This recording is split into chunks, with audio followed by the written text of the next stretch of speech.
అదే RTV app వార్తల్ని క్షణాల్లో చదివే అవకాశం ఉంటుంది. ఒక న్యూస్ పేపర్, ఒక టెలివిజన్ ఛానల్ మీ చేతుల్లో ఎప్పుడూ ఉంటాయి. ఆర్టీసీ నందు ఉద్యోగులు సుదీర్ఘకాలంగా అనేకమైన అపరిష్కృత సమస్యలతో ఇబ్బందులు గురవుతున్నారు.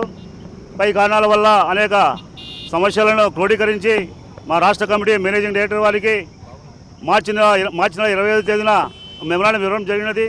ఆ యొక్క మెమరాండం నేటికి పరిష్కరించినందున రాష్ట్ర కమిటీ పిలుపు మేరకు మేము అంచెలంచెలుగా పోరాట కార్యక్రమాలు ఏర్పాటు చేస్తున్నాము. ఇందులో ముఖ్యంగా ఈ నెల 1-2 తేదీల్లో ఎర్ర బ్యాడ్జీలు పెట్టి ఉన్నాము. అదేవిధంగా 10-11 తేదీల్లో గేట్ మీటింగ్లు పెట్టి ఉన్నాము. అదేవిధంగా 17వ తేదీ డిమాండ్స్ డేగా పొందుపరిచి ఉన్నాము. అదేవిధంగా నిన్న 27-28 దినాల్లో రిలే నిరాహారదీక్షలు చేపట్టి ఉన్నాము. ఇందులో ముఖ్యంగా మాకు ఏదైతే పాత వైద్య విధానాన్ని కోరుచున్నాము, హెచ్ఎస్ స్థానంలో పాత వైద్య విధానాన్ని అందించమని అడుగుతున్నాము. అదేవిధంగా 4 సంవత్సరాలుగా పెండింగ్లో ఉన్న ప్రమోషన్లను వెంటనే ఇవ్వవలసిందిగా మేము డిమాండ్ చేస్తున్నాము.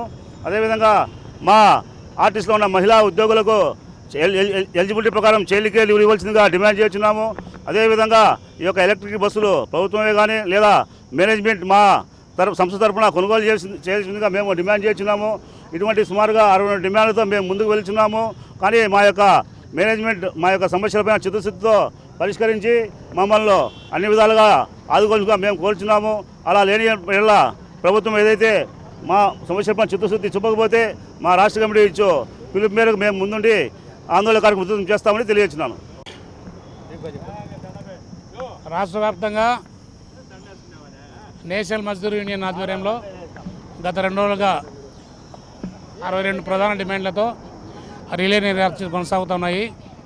గత ప్రభుత్వంలో ఆపేసిన ఆర్టీసీ వారికి సంబంధించిన ప్రమోషన్లు అయితేమి, అలాగే అశాస్త్రీయంగా ఎటువంటి టెక్నికల్ సలహాలు తీసుకోకుండా, నిపుణుల అభిప్రాయాలు తీసుకోకుండా ఈ కార్పొరేషన్ని ప్రభుత్వంలో విలీనం చేశారు. అందువల్ల ఉత్పన్న సమస్యలను మా కూటమి ప్రభుత్వం ఒకటిగా పరిష్కరిస్తూ వస్తూ ఉంది.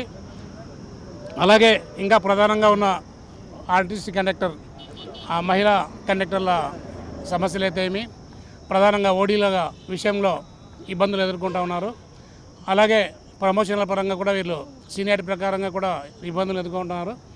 గత పాలకులు చేసిన నిర్లక్ష్యం వల్ల అదే వాసనతో అదే వైసీపీ మత్తులో ఇంకా అధికారులు ఇంకా కొనసాగుతూ ఉన్నారు. ఈ సమస్యలన్నింటినీ కూడా ప్రభుత్వం ఒక్కొక్కటిగా పరిష్కరిస్తూ వస్తుంది. వీరి న్యాయమైన కోరికలు ఏవైతే ఉన్నాయో వాటిని పరిష్కరించడానికి చర్చలు జరుపుతూ ఉన్నారు. అలాగే రాష్ట్ర రవాణా శాఖ మంత్రి గౌరవనీయులు మండిపల్లి రామప్రసాద్ గారు అయితేమి, అలాగే ఆర్టీసీ రాష్ట్ర చైర్మన్ శ్రీయుతులు కొనకళ్ళ నారాయణ గారు అయితేమి, వీరందరికీ కూడా ఈ ఆర్టీసీ కార్మికుల పట్ల, ఆర్టీసీ సంస్థ పట్ల విపరీతమైన అవగాహన ఉన్నాయి. కాబట్టి వీళ్ళ సమస్యలను త్వరలోనే సానుకూలంగా పరిష్కరించి ఈ ఆర్టీసీ కార్మికులకు న్యాయం చేస్తారని ఆశిస్తున్నాం. మరిన్ని వీడియోస్ కోసం ఛానల్ ని సబ్స్క్రైబ్ చేయండి. లేటెస్ట్ అప్డేట్స్ కోసం వాట్సాప్ ఛానల్ ని ఫాలో చేయండి. అండ్ లింక్ డిస్క్రిప్షన్ లో ఉంది.